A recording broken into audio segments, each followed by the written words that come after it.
Hello, everyone. Welcome to the Big Watchdog News podcast. I am one of your hosts. I'm Graham Dinas, And I'm Taylor Seamer. and we're just going to get straight into it, I guess. This is episode number two, and our first headline is Has Indiana turned a corner? This week, they had a couple big wins. They had the 13-point win over Michigan State back on Sunday, which was huge, and then they went into Minnesota, into the barn on Wednesday without Coach Mike Woodson and eked out a 4-point win against Minnesota. Taylor, what are your thoughts? Have they turned the corner? I would say so. Race is back now, right? Race Thompson's back. Yeah, He played in at least the Minnesota game. I don't know if he played in the Michigan he State game. he came off the bench in the Michigan State game. Okay. I mean, they looked a little shaky against Minnesota, but not having your coach is a big A thing, especially on reasonable the road. excuse. They Absolutely, claim he's going to be back for tonight's game against Ohio State, so that should be a plus for them. absolutely. Having said that, they beat Wisconsin, Illinois, Michigan State, and Minnesota four in a row. And I couldn't see a team that's more hot now than them, especially if Trace Jackson Davis decides that that's what he wants to play like rather than what he was playing like early in the season. But I think I think the corner has, if not all the way turned, they are one singular step away from being back to what everybody expected they would be top of the season. Yeah, Would you agree? yeah, I watched them play last Thursday whenever they came into the State Farm Center and just waxed Illinois. TJD looked incredible. That's I mean, like you said, he had first team national player of the year, first team, all world expectations, and he's been okay up until the last 2 weeks, and these last 2 weeks he's just been incredible. Um, and so yeah, I mean, whenever they were projected to finish first in the Big Ten, that's kind of what you were expecting to see out of him, and lately that's what we've been getting. So Yeah, he had a 2020 game against Minnesota there to will that's them right. to the win in the barn, 25 points, 21 rebounds. And he also set the, I think, school record all time for shot blocks in that game. He had six or seven, I think, and put him up to top of the list there, which is quite the accomplishment as well. Yeah, I mean, maybe about a month ago at this time, I had them maybe floating around the 8, 9, 10 seed line, and we'll get into this more later whenever I update my tournament rankings. But they're up to a 5 now, um, and I think legitimately, if they play like this, they're not going to fall anymore. They're just going to keep rising. I think it's reasonable that they could end up on the 3 line if they continue to play very well. And this is a team that could obviously go and win the Big Ten tournament and get the automatic bid. So I can agree with all that. I think the two line might be pushing it, but three is definitely in reach for the very Hoosiers this year. capable. All right, and the next point is, like I said, TJD has been just lethal these past week and a half, 2 weeks. Is he going to challenge Zach Edey for Conference Player of the Year? Is that happening? Is there a scenario? I've heard some rumblings of people wanting to push this narrative, but I uh, I can't imagine he will with the slow start that he had to the season, unless Edie just falls off the map, which I don't imagine happening either. Because I mean, I just watched him and he threw in things that he even shot behind his back. I mean, Yeah. just he got fouled, threw it up, and it goes in anyways. I don't know how he does it, but I don't see that. I don't see TJD having a chance. He'll finish second place in the votes, I'm sure, but Yeah. I think it's Edie's to lose at this point easily. My I think what it's going to take is Indiana winning the conference, which they're what are they 3.5, 4 games back, I believe. Let's see, Purdue is 9-1, Indiana's 5-4. So what would that be? 4.5, Yeah, they're 3.5. 3.5. Yeah. Um, it's possible. There's still half the season left. I doubt it. I don't see Purdue going out there and losing 4 more games in the conference season, even though they've had a couple of scares this week. Um, but I think that's probably what it's going to take for TJD to win Player of the Year in Yeah, the and Big Ten. he'll have to show out against Purdue when they play him again. That's going to be He has to beat them if he head to can just head. go and hold Edie to 12 points and he scores 25, maybe the conversation will heat up a little bit. But if that doesn't happen, I think it's all of Zach Edie's to lose. I agree. And that brings us to our next story, which is Purdue's week.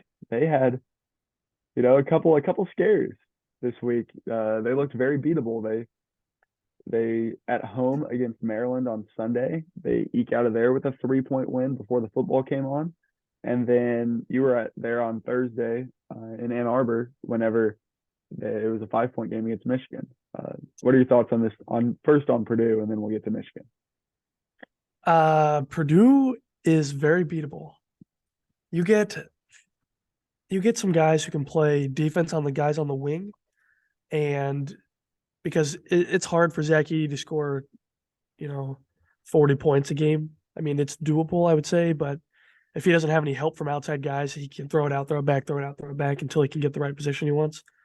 They're very beatable. So if you play defense on them out there, that's what Rutgers did. That's what Maryland did. That's even what Michigan did in that game, and a couple of the other closer games that Purdue's played. They get guys who play defense. That's their biggest weakness. They have shooters, but they got to be open to make them. And I mean, so far it's worked for them, but I think down the stretch of conference season, people get tired, people get hurt, or you play somebody in March who's got a better team. It's going to be, they can be beat. That's all I got to say. They're not the wondrous, They're not unbeatable. 2015 Kentucky. Yeah, They're precisely. Not, yeah. I mean, they have flaws. They just Yeah. have overcome them so far. But at some point, I think the cracks will start to show. And like you said in the last episode, Matt Painter is a great at regular season adjustments, and his teams tend to slow down as they head into March.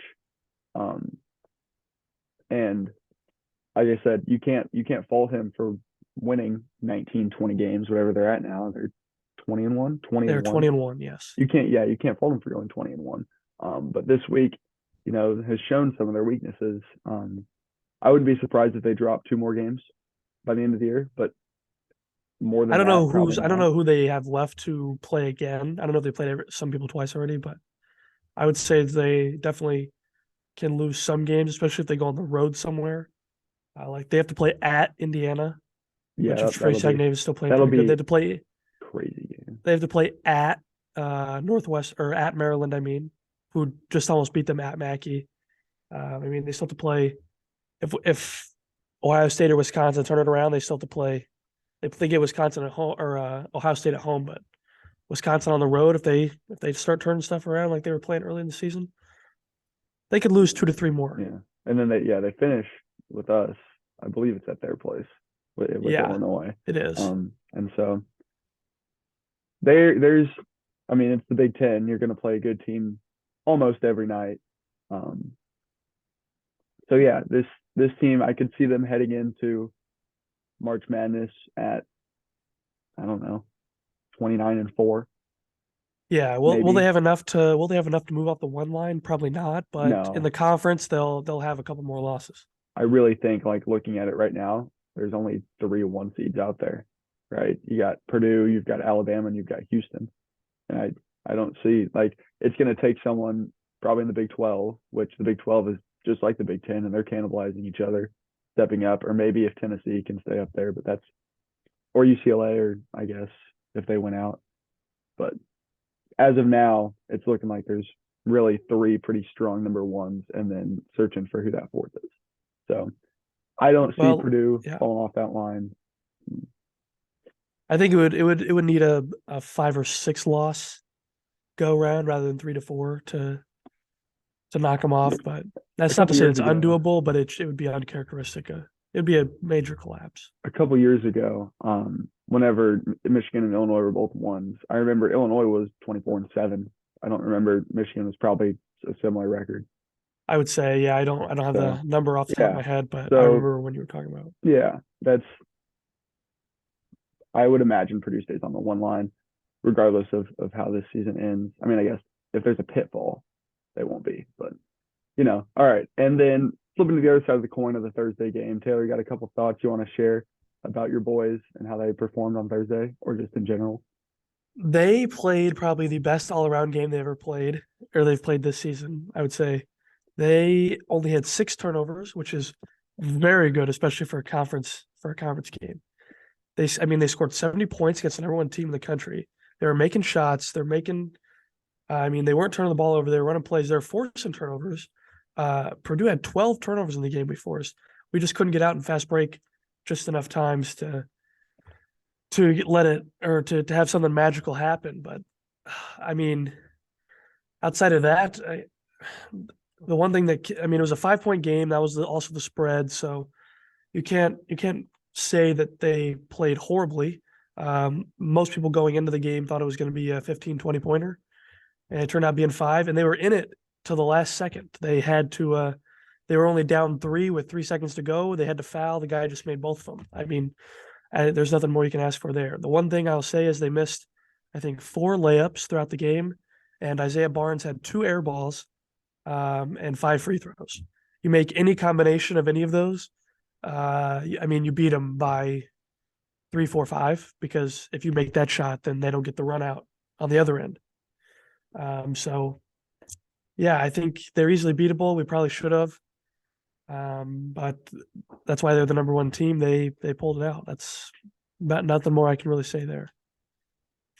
Yeah, and what that has to, what you can say about Michigan there is, they competed with, one of the best teams in the country, and they're proving that they might belong. If they can start to win some of these games down the stretch, then they can work their way back into the picture. Yeah, they played this 5 point game to Purdue, number one team in the country. They played a 1-possession game to Kentucky, a 1-possession game to Virginia. They're in it. They just can't close the game at the end. That's the problem, and I don't know where the fix comes from outside of just making more shots, which is impossible to coach or teach. You just have to do. Yeah. But yeah, they're right there. And if they had won even one of those games, the entire season looks differently than what it does now. So yeah, I think, as long as expectations for the Michigan team are managed, I think that they're going to outperform those expectations. I think that's reasonable to say. That being said, let's move along. Last part of this is, what should be the expectations in March for Purdue? Do you think? Where do you see this team? Like, what should be the baseline? Are we saying Elite Eight, you think?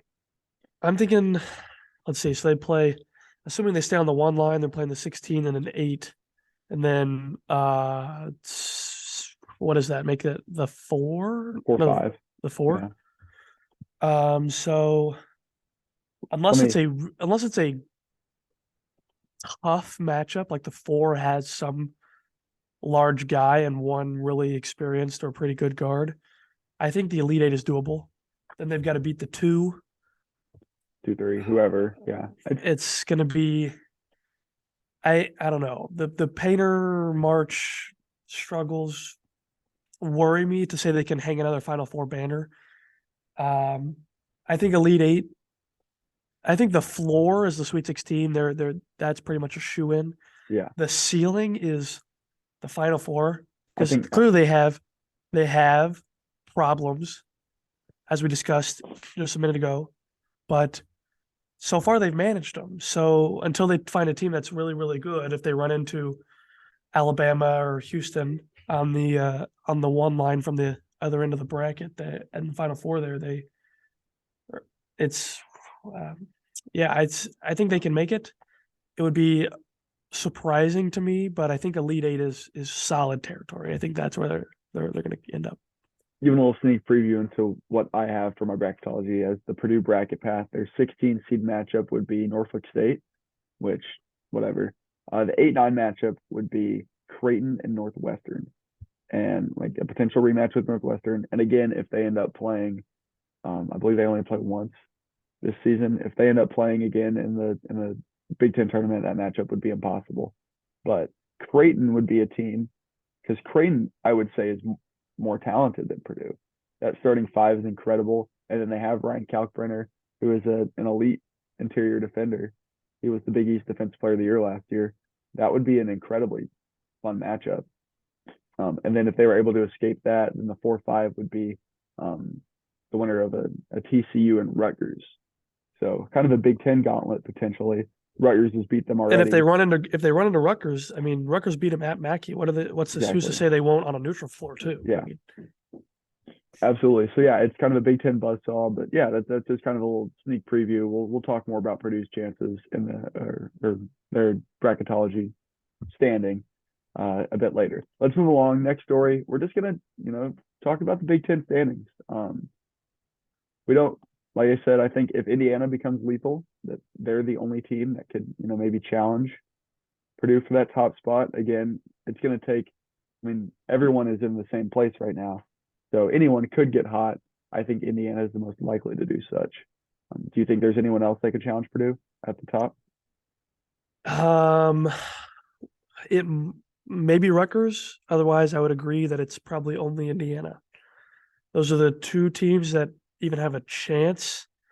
And I still think Indiana's chance is better, even though they're a game Yeah, behind I was Rutgers gonna at say the they're a game moment. behind. If they keep playing like they have for the past week and a half, 2 weeks, Indiana's the second toughest team in the league, and the 2 games left between Indiana and Purdue might decide the conference in the end. Yeah. Um, I guess I don't know. I think Illinois is good enough. I don't know if they're consistent enough to be up there. I think they can maybe get a double bye. Michigan State is good. They almost beat Purdue at their place, and now they're going to play.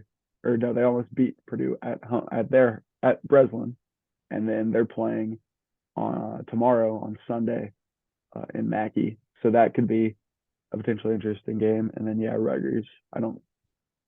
We'll see. Northwestern's at 6-3 as well. I expect them to slow down because of their pickup in scheduling. Yeah, I don't think they have the firepower to go win the conference, but I agree. they could The next, easily get it. They're easily going to get a single bye, I think, and maybe they can push for the double bye. But even the double bye is not going to be what is needed to push them to the top of the conference. yeah. And then the next thing is there's you've got Rutgers at 6-3, and it appears that Northwestern is going to join them at 6-3 after their game against Minnesota today. And then they're tied for second, and then you've got Ohio State at 3-6, who is in 12th. There are 3 games separating teams 2 and 12 in the Big Ten. I think this is good for the Big Ten. I think it's going to help them get more teams into the field. But what do you think? Is the Big Ten bad, or do you think that I just want to hear your explanation. Well, I think you hit the nail on the head. The Big Ten is atrocious. It is so awful this year. Such a down year for the conference in general that and people this year might be the valid argument where people are like, why does the Big Ten get in 8, 9, 10 teams? But I mean, I don't know. I mean, Michigan's sitting at the middle of the pack at 11-9 overall. I mean, what more shows the hilarity of the standings than that right there? I mean, you tell me. I mean, I like almost completely disagree. It's like You think the Big Ten is good? I think the Big Ten has a lot of good teams. I think they have a lot of tournament teams. It's just obviously it's not top heavy. Your argument that, is this the year, like why is the Big Ten getting in 8, 9, 10 teams? I think this year proves why they get 8, 9, 10 teams. It's just they're all going to be 7 seeds and below. To And clarify, I'm not one of those people that is a hater on the Big Ten and wonders why. oh no. I'm just saying this year those people might have a The valid argument. arguments I might be personally valid. think that the Big Ten is the strongest top to bottom conference around.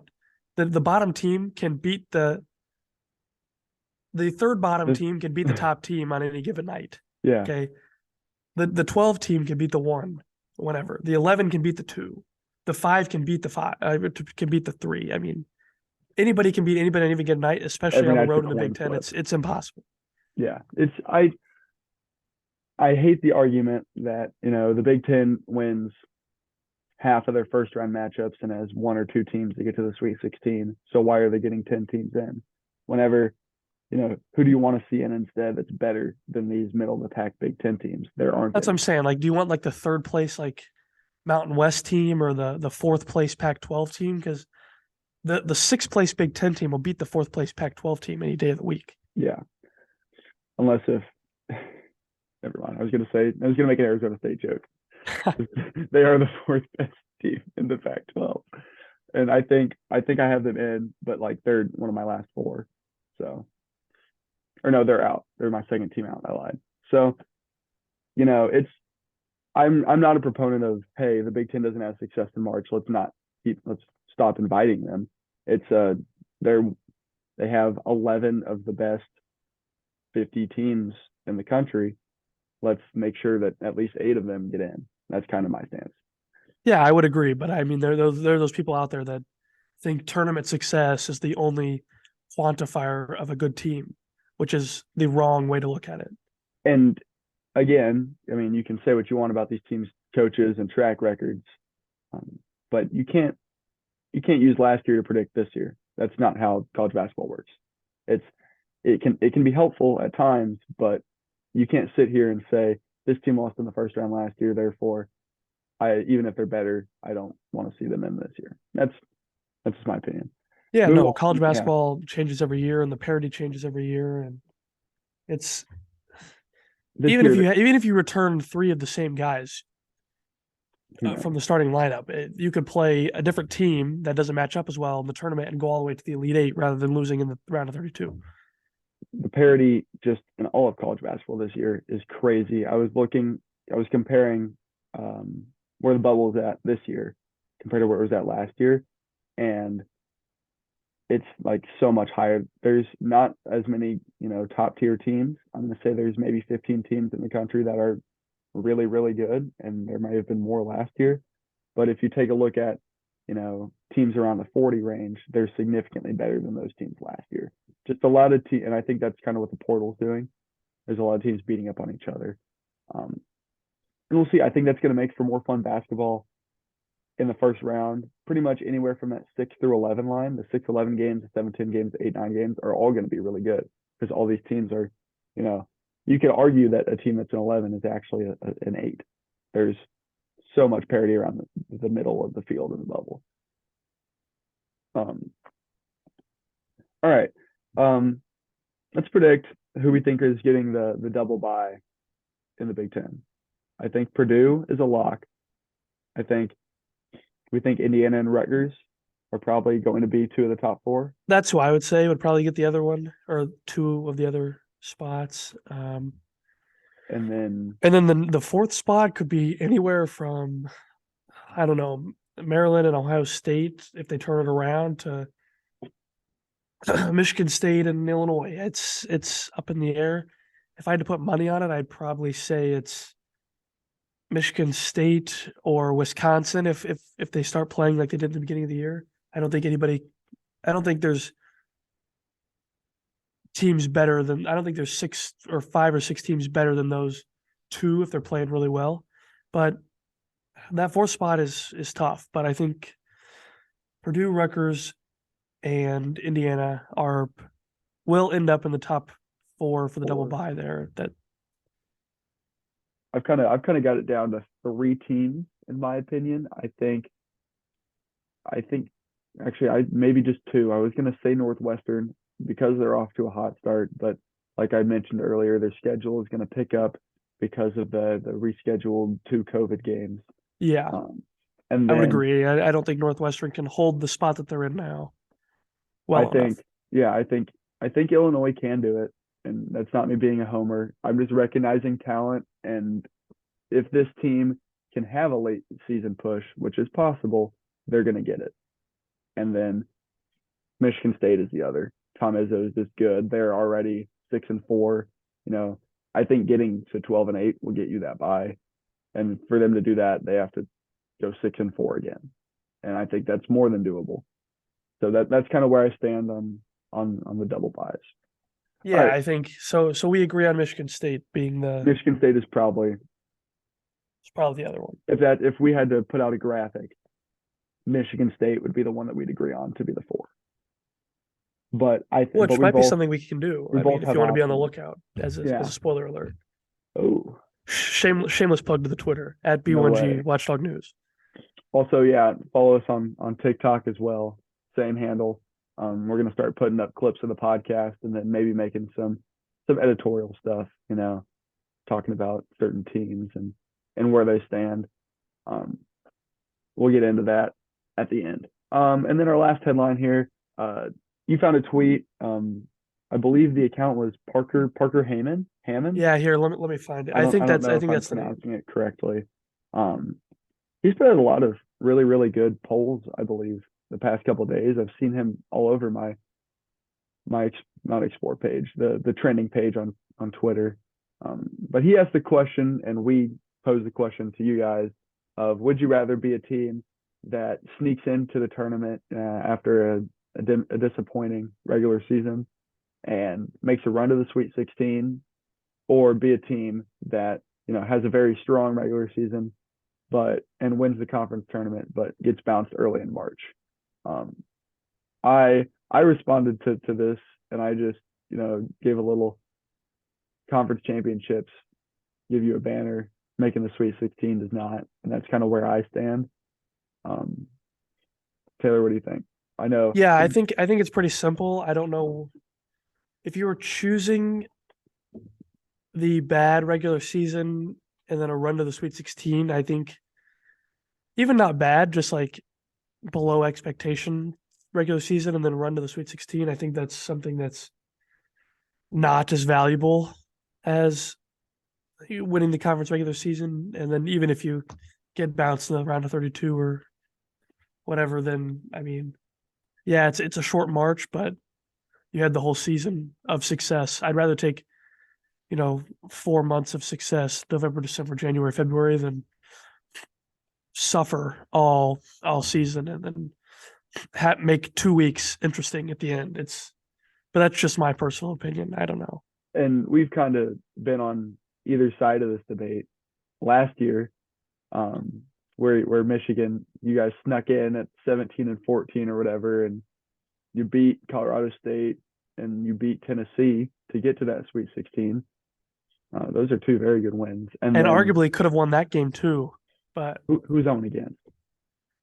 Was that when we played? It was the game we would have played right before we would have had to play Houston, because Houston was in the other section of the top bracket. But I can't. Who did we play to lose that game?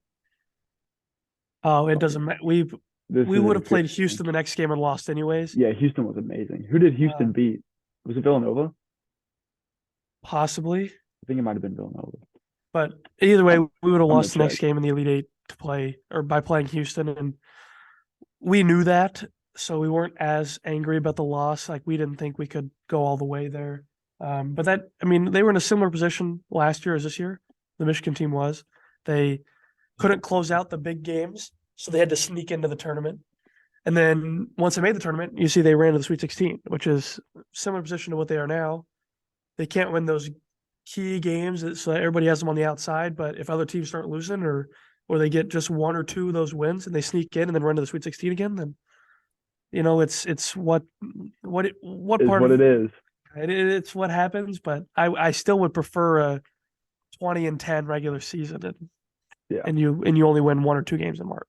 Yeah, and then being an Illinois fan, you're on the other side of the coin. You get a 1 seed in 2021, and you have to face the buzzsaw that is Sister Jean on a Sunday and Cameron Krutwig. That's unfortunate. And last year's team won the regular season, shared the regular season conference title, escapes against Chattanooga in the first round, and then plays fairly poorly against Houston and gets bounced. I think Houston would have beat almost anyone on that day. But I still would agree that I would rather see more wins than see 2 wins in March. If you're a Final Four run, might be different. If you were a 10 seed or an 11 seed that somehow makes the Final Four, that would be a lot of fun if you can get a full 3 weeks worth of enjoyment out of it. But an extra week, I would say isn't worth it personally. Yeah, and the not making the tournament, or the not making the second weekend, I mean, like Illinois gives, it's just a it's a running joke. It's a thing that the fans post on Twitter. Oh, you didn't make the tournament since 2004 or whatever, second weekend. But I still think that the conference championships are more important. I agree. You can always chirp back with we have a conference championship banner, and you don't. Yeah. Because Sweet 16s don't get banners no matter how many you make. So Yeah. at least not at prestigious schools that are Yeah. typically If there. you stick one up in the rafters, you have a Sweet 16 banner and you stick another year on it, but you aren't raising. That's not its own thing. Yeah. So yeah, that's kind of where we stand. I honestly was not expecting us to agree on that. I just coming from the Michigan perspective, I expected you to go the other side, but No, it's so infuriating watching this team yeah, because I would prefer the other way of it to happen, but alas, here we are, and this is all we have to look forward to.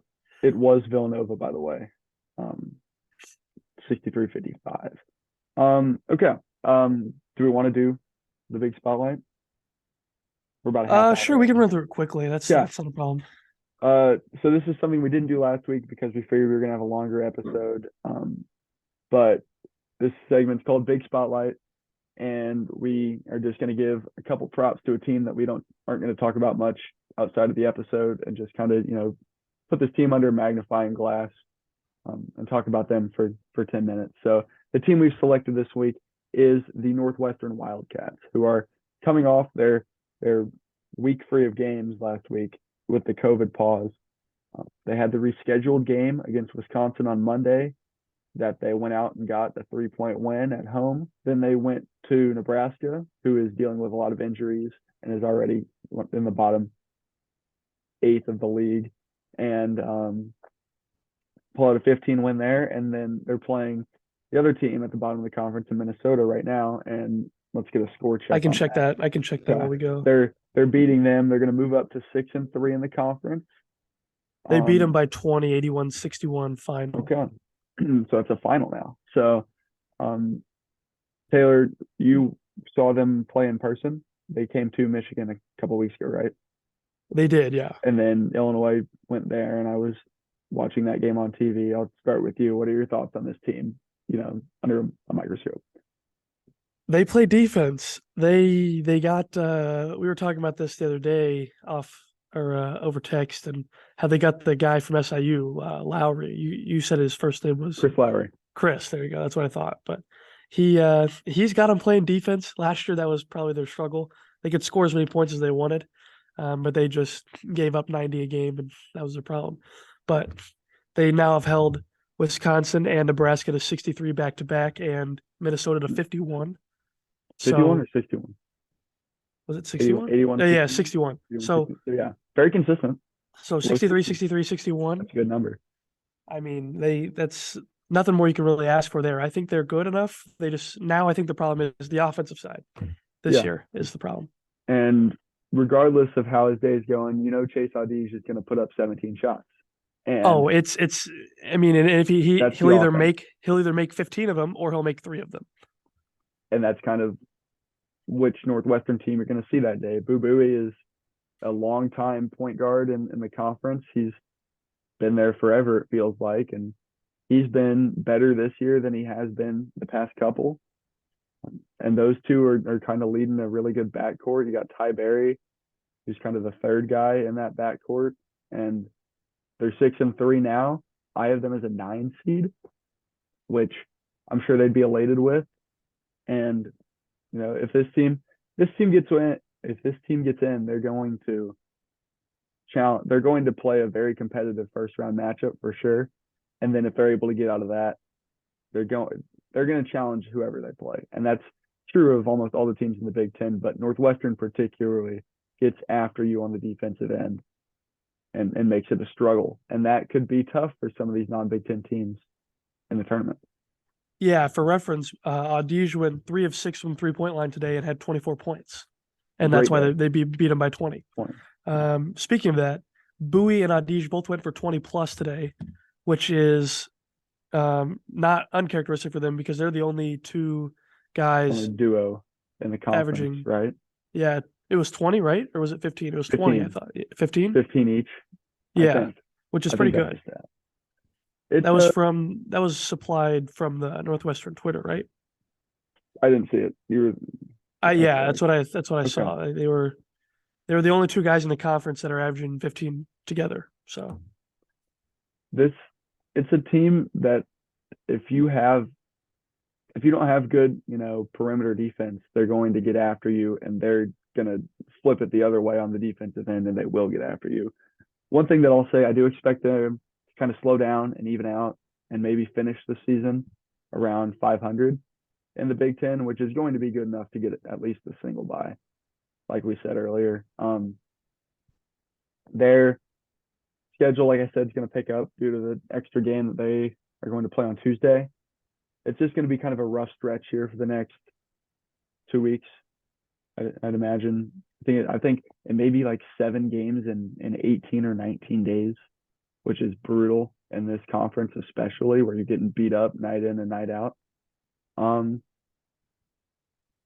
don't know. I expect them to get in, which is, if you'd have told me at the beginning of the year, hey, you're losing Pete Nance to Carolina and Ryan Young to Duke, and your team's going to come out on the other end significantly better and make a tournament run, I would have called you crazy. I would have done the same, because Yeah. I thought surely those two guys were carrying at least some weight on the team, but I stand corrected. So that's kind of where we stand on Northwestern. Next week we'll pick a new team, and we'll break it down for them as well. I'm excited to see what this team does in March. I hope that they end up there. I hope they don't have a pitfall. Chris Collins is doing a spectacular job. Props to the Northwestern Wildcats. Chris Collins might have saved his job this year with the team or with what he's doing with the team. You've got Matt Painter, obviously, is a leading candidate for Big Ten Coach of the Year, but Chris Collins is definitely up there, and Steve Peichel would be the third name. I think those 3 are your leading candidates for Coach of the Year. So yeah, great work by Chris Collins. Okay, we're gonna move along. We did this last week, the tournament rankings. We're gonna go a little bit quicker this time. We just have this week's of games left to cover to kind of explain the movements. So we'll just jump right into it. Minnesota at 14, nothing's changed. Nebraska's at 13, nothing's changed. And then Michigan is at 12. They haven't moved up or down. I just have Michigan just like a tier behind the 11th team, and then there's a much larger gap between Michigan and then Nebraska, and then Nebraska to Minnesota. Yeah, I'd agree. I think enough has been said about those 3 teams. They just haven't put in enough work on the season to have a shot at making it so far. So as of now, Michigan is off the bubble, and again, they're the team out of the 3 that has the best chance to get back on it. Moving along, number 11, we've got Wisconsin, who was, I believe, number 8 last week. They were an 11 seed. They were one of my last 4 buys. Kind of a rough week for them, and they slide down to the next 4 out. I have them as my number 54 team overall in college basketball. So yeah, that puts them, I believe they're the 6th team out of the field. Yeah, they've lost 4 of their last 5, or 3 of their last 4 or so. So that's tough to really make noise when you're losing that many instead of winning that many. And if they play again today in about an hour, and if they lose that one too, then they might be firmly stuck in the not making the tournament section.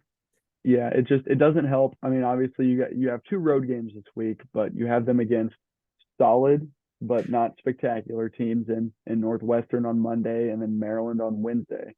And again, playing 2 games in 3 days is tough. But yeah, you lose by 3 to Northwestern in Evanston, and then you get beat by nearly 20 against Maryland, who is rolling, but they're not a good down. Look. Their BPI and Ken Palm numbers are not great, 66 and 69 respectively. Their resume is starting to not be as pristine as it was heading into the non-conference with these, they're 4 and 5 in the conference. So they've slid a little bit, but that being said, this team is talented enough to stay in. Like I said, there are 12 teams in the Big Ten that can win games in March. We'll move along. Up a spot is Penn State. They move up to number 10. They remain in the first 4 out. Last week, they were my number 52 team. They are still right there at 52. So they're my 4th team out of the field. BPI has them at 55, 51st in strength of record, 47th in Ken Palm. This week, trying to remember who they play this week. They just lost to Rutgers They lost a by couple 20 days to ago. Rutgers. That's right. Yeah, And and then then before that they beat Nebraska by about 10. yeah, and that was on Saturday. So the 20-point loss to Rutgers is obviously not going to help the looks. But again, the bubble is what it is, and they're still right there. This is still a team that on any given night can light it up. They just happen to do the complete opposite against Rutgers. So they moved up a spot due to the Wisconsin fall, but in the grand scheme of things, they're still at number 10. Let's move on to number 9, which is Ohio State. This is where the cutoff is. Ohio State gets in. They're my number 44 team overall, and my last 4 in. 14th in BPI and 20th in Ken Palm is why. Their resume, obviously, a couple bad losses a couple weeks ago. We talked about this a lot in the last episode. We kind of punched down on Ohio State, but they were really helped out this week. Got a big win over Iowa over the weekend, and then they came into Champaign and lost by 9, which neither here nor there. They're in But the field. they go into Indiana tonight. That's right. And that game, if they could get a win in this game, that would be absolutely massive. Would probably cancel out their Nebraska game. Yeah, if they win tonight handily, I think that probably even puts them into one of the last 4 buys, or maybe even surely in. But there's a long season to go, so that could change. I'm trying to Getting pull up blown out here. though might push them out. Agreed. If I could move there we go. Let's see. Their first 4 matchup would be against New Mexico, which I'm sure a lot of people think New Mexico's firmly in, and I could see that perspective. But again, the metric, BPI, not a huge fan of New Mexico. And then their first round matchup would be against Miami as a 6. So I think again, this Ohio State team is probably better than both of those teams on paper. So those are this is a team that could sneak into the second round. And if they play well against their 3 seed, which in my bracket is Arizona, could have some success in March. Moving along here, number 8, down 4 spots from last week, is the Iowa Hawkeyes. Tough week for Iowa. They lost both this week. The 16-point loss to Ohio State, and then losing to Michigan State on Thursday by 2, both on the road, so they're forgivable. But the Ohio State loss was kind of just the margin of victory wasn't pretty. And moving down, like I had them last week at number 30 team in the country, and now they're at 40. So 4 spots in the Big Ten towards the middle isn't a huge pitfall. But they are on the bubble now as one of my last 4 buys as a 10 seed. First round matchup as a 10 would be Kentucky as a 7, which the CJ Frederick revenge game. Yeah, what are your thoughts on what this Iowa team brought to the table this week? Again, not particularly a good thing that they got blown out by Ohio State. Ohio State was down bad there for a while, but the close game coming back, still a loss. Doesn't look as good as what a win in Breslin could do, but I think they can make up for it. They play Sunday, which is tomorrow, against Rutgers at home, and then they have the Northwestern makeup at home again, also this upcoming week. Winning both of those games, I think that right back where puts they them were. right back up to the top. Exactly. So yeah, I mean, this again, the Big Ten right there towards the middle teams, I guess we'll say 4 through 9 are all right there with each other, like particularly. And like we said, 2 through 12 is very close. 4 through 9, one game can move you down 5 spots. Moving along, again, I said this last time, the metric is low on Michigan State. I have them as a 10. I personally believe that they're better than a 10. They're my number 37 team overall, so they're on that 9-10 line. 41st in Ken Palm is kind of what doesn't end. But the 28th best resume. in the country. They're down one spot from last week, and their first round matchup would be against Duke. I feel like Izzo and Coach K have met so many times in March over these past 5 years. I remember the Cassius Winston game where they played and they beat the Zion team. And then last year, I believe they played in the second round.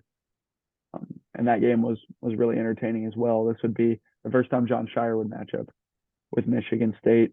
And then if they were end up winning that one, they'd get UCLA, which would be a tough 2-seed draw. What are your thoughts on Michigan State? This past week, they had a 13-point loss to Indiana at home, which is not necessarily a bad loss. Trace Jackson Davis went off in that game too, but I would have liked to see it a little closer than that. Then they had on Thursday they played a 2-point home win. They needed every bucket to beat Iowa at home. So they are looking a little rough of late. They have a chance to make up with that. They play Purdue on Sunday, which is tomorrow at Mackey, though, which is going to make it hard. But if they can somehow pull that off, they'll have a very, very, very good marquee win there. And then a week from today, next Saturday, they have Rutgers at the Rack. So it's a tough week coming up. They could slide further down next week. Or they come out firing and they slide up.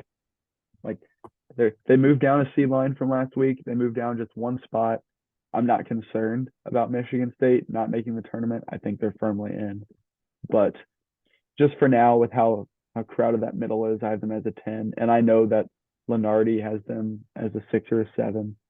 And that's probably more reflective of where they'll end up. But just in terms of the metric, they're not huge fans. Moving up, number 6 is Northwestern. They're going to continue to move up, I'd imagine. They're my number 35 team overall. They've moved up 3 spots in this past week with their 2 big wins that we just talked about. Not going to spend a ton of time on Northwestern, but their first round matchup as the 9 seed, like I mentioned earlier, would be against Creighton for a chance to play Purdue and get a second matchup there. Moving along here, Maryland is at 5. They've moved up quite a bit. I believe last week I had them as a 10. They were my number 39 team overall. Now they're number 34, up to a 9. BPI, they've improved from 39 to 33 this week. They've moved up 2 spots in the Big Ten rankings. Their first round matchup as a 9 seed would be the Memphis Tigers. If they pull that one out, they'd get Alabama. So just seeing all these, 8 through 11, not 8 through 11, 8 through 10 seeds in the Big Ten, that's kind of what is going to dig at this team can't get to the second weekend when you're running into 1s and 2s in the second round all the time. But that's where these teams stand. So yeah, I know you said you're very high on Maryland this week. What you got for them? They are a deceptive 4-5 team in the conference right now. They are much better than their conference record shows. That game against Purdue, as we were talking about earlier, really opened my eyes to them. I thought they had just been playing well against some poor teams, and then the blowout of Wisconsin right after that, I think they're on the up. They've got Nebraska, which should be a win, and Indiana this week. And if they can win both of those, man, they look like a team I don't want to be playing right now. Agreed. Yeah, if they beating Indiana would be massive. Again, I was very high on this team early, coming off their win against Illinois. Even like that game is kind of what announced their arrival. I think they were like 7-0 at that point, but a lot of solid-ish wins. And then beating Illinois announced, hey, we're here. And then they went and they got crushed by UCLA. Had a rough streak there for a minute, and they've kind of regressed towards the mean now. They've kind of split the difference between those 2 games, and they're looking really, really solid. Good enough to be the 5th best team in the Big Ten, and could challenge for that double bye. All right, moving up 1 spot from last week at number 4 is Illinois. This week, beat Ohio State. That was the only game they played. They play here in about 45 minutes from when we are recording against Wisconsin in the Kohl Center, who they beat earlier this year. BPI 27, Ken Palm 29, strength of record 37. As an 8 seed, their first round matchup would be with Boise State. And if they were to win that, they'd get a rematch with Texas, who I have as my fourth 1 seed for now. Just kind of a quiet week for Illinois. Not a ton of change. They took care of business against Ohio State.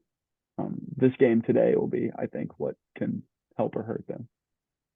Yeah, not much I can add there. I think the 15-point loss to Indiana at home is rough last week, but to make up for it, they had the Ohio State game, and their schedule coming up looks relatively easy as long as they can get through this Wisconsin game. So look to that game to see if they can move up. Yeah, I hope that they can end up maybe around, I don't know how many games there are between them, but I know on February 11th, Rutgers comes to town. I'll be at that game. And around that time, if we could be challenging for second or third in the conference, that'd be huge. And finish it up here, number 3, down a spot is Indiana. The Minnesota game just moved them down a spot. It doesn't mean anything. They were number 19 last week, and now they're number 20. And our number 2 team is Rutgers. They were 20 last week. They moved up to 19. Not a big deal at all. BPI is Indiana at 18, Ken Palm at 23, the 30th best resume. And their first round matchup would be Charleston at the 12, who is really, really good. I don't know if Charleston stays at 12 if they continue to win out and end up with 1 loss heading into the tournament. But for now, had them as a 12. I think that game would be fun. I would agree. I think that game would be really interesting. But anyways, back to Indiana. They creamed Michigan State, and then struggled against Minnesota on the road without Woodson. But I think relatively, I can be relatively certain that this is a solid, good team that is not going to struggle, at least in the near future. I think they had their skid and they've recovered. And I think, like I said with Maryland, we're going to see the regression towards the mean. You know, this level of team is what we expected to see. I think we're going to continue to see it as long as the guys stay healthy. And whenever Xavier Johnson comes back to retake his role as the point guard, this team is going to be one that, you know, you don't want to trifle with. Moving up, number 2, like I said, is Rutgers, 9th in BPI, 17th in Ken Palm, 36 strength of record. Their 5-12 matchup would be against the Bearcats with a K, Sam Houston State. Let's talk about Rutgers. What they do this week? Not the best showing for them this week. They had a 13-point loss to Michigan State at Breslin, but then turned around and beat Penn State by 20.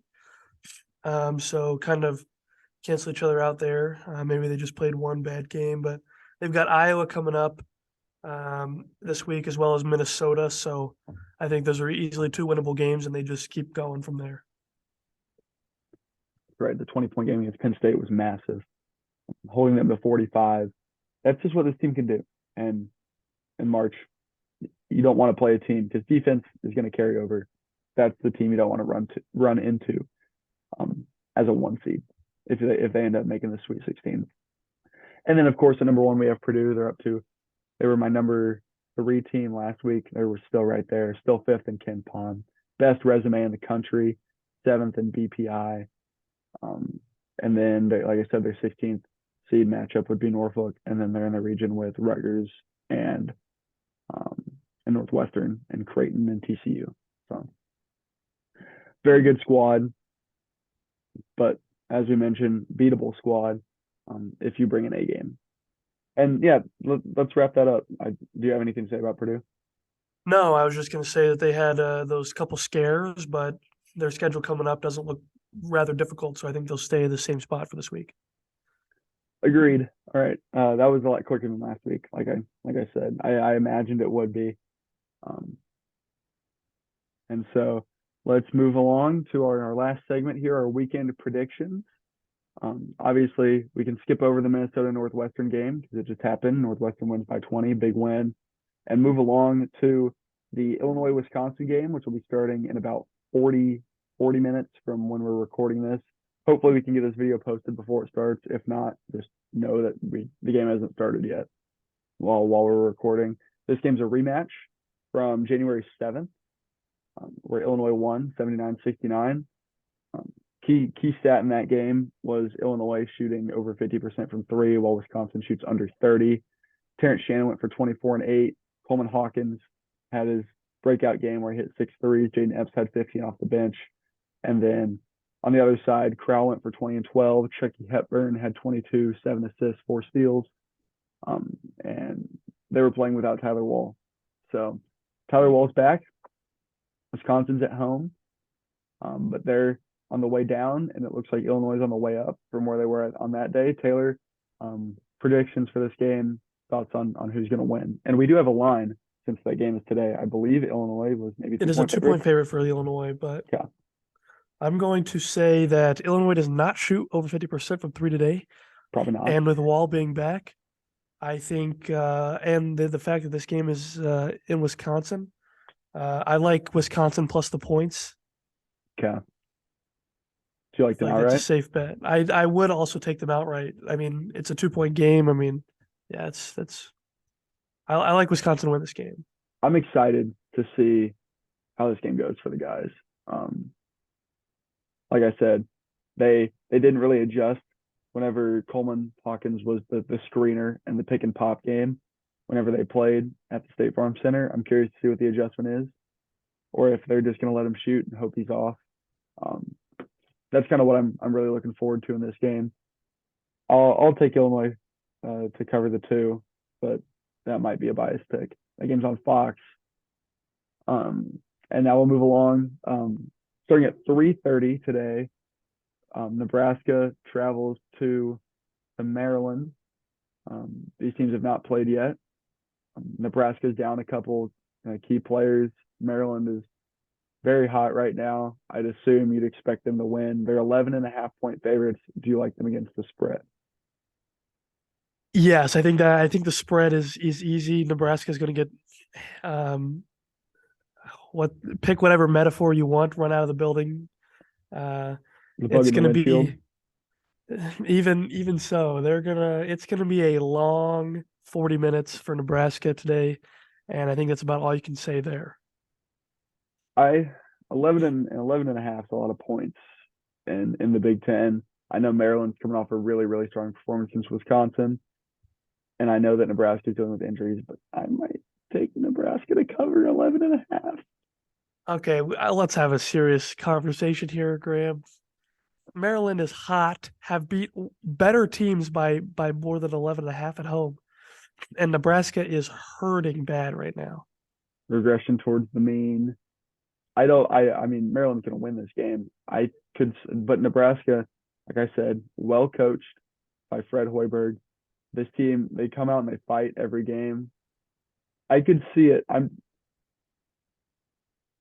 sticking with it. 11 and a half plus 11 and a half Nebraska. I like Maryland minus is my pick. We'll settle that bet here in 4 hours. And then the highlight of today in the Big Ten is Ohio State traveling to Indiana. We've mentioned this game a couple times. Indiana looking to stay hot. Ohio State looking to get back to relevancy in the Big Ten standings. What are you looking for in this game? I'm looking for Ohio State to show that they have what they had in the beginning of the year against a team that's, a top tier team in the conference. And I'm looking for Indiana to keep up what they've been doing. With that being said, I like Indiana to win the game. Do you know what the points are for this? Yeah, it is 5. Oh, 5 is tough. I think it'll probably be about a 7 or 8 pointer. So I'll take Indiana minus the points 5. There. Yeah. I'm very excited for this game. Chris Holtman, seeing how he schemes against TJD. And then on the other side, how does Indiana cover Bryce Sensabaugh and Suing and Sean McNeil and Bruce Thornton, all the guys? Just a Zed Key. I think this Ohio State team is one of the best in the conference still. It's just, I need them to show it. But Indiana's hot right now. If Woodson's back, I like Indiana today. All right, let's move along to the Sunday games. All three are rematches from games that have happened earlier this month. At 11 a.m. Central Time on the Big Ten Network, we have Michigan going to Penn State. This game was also 79-69 on the 4th of January, where Michigan won at home. In that game, Michigan only turned the ball over 3 times. Pretty balanced attack, no one scoring over 20. On the other side, Jalen Pickett was dominant with 26 and 9 boards, but it wasn't enough to pull out a win. Taylor, do you like your guys here? I do. I think we have the recipe to beat Penn State. I don't think Penn State has somebody that can guard Hunter nor Terrace Reed, and he's getting a lot more play these days. I would say it might be closer than the 10 points as last time, but I still like the Wolverines to pull this one out. Yeah. I don't know. Again, regression towards the mean. You saw what Penn State did on Wednesday. They're at home now. They've escaped the voodoo magic. I could see them having a big day from 3 and getting revenge. Really, any team that, like I said, Penn State's 4-5 in the conference, Michigan's 5-4 in the conference. I could see there being 8 teams at 5-5 at the end of this weekend. I think that's possible. I don't know what the spread will be. I'm going to assume Penn State's probably going to be a light favorite. I'd probably take Penn State. That's just my opinion. This game could go either way though. Again, Penn State's so hard to predict with their scheme of we're going to shoot 33s and we have a shot at making 50% of them and we'll beat you if we do. They're at home. We'll see. It'll be a fun game. Any Penn State game is fun. And that's why I hope this team gets in. They play a different style of basketball than what most of the Big Ten does. And I really hope that we can watch them, even if it's just a first 4 game, I think that they can make that tournament really fun. All right. I'll call this one the game of the weekend with Michigan State getting their rematch with Purdue, this time at Mackey Arena. Purdue won by 1 on Martin Luther King Day. In that game, Zach Edey went for 32 and 17, taking 26 shots from the field. Tyson Walker went for a 30 ball on the other side. What do you think? I think Zach Edey is much more likely to go for 32 than Walker is for 30 again. Agreed. And it being at Mackey, considering Purdue won at Breslin, although it was only by 1 point, I think Purdue wins this game. It's still gonna be a close game, probably 5-6 points at the most. But I think Purdue's gonna win. I agree. I think if I was going to be a smart, bettor, I would definitely bet on Purdue. But it's hard for me to say that Izzo is going to let that loss at home slide. He makes adjustments like with the best of them. The Big Ten is so hard to predict because every night you're getting a different look at a team that's really good.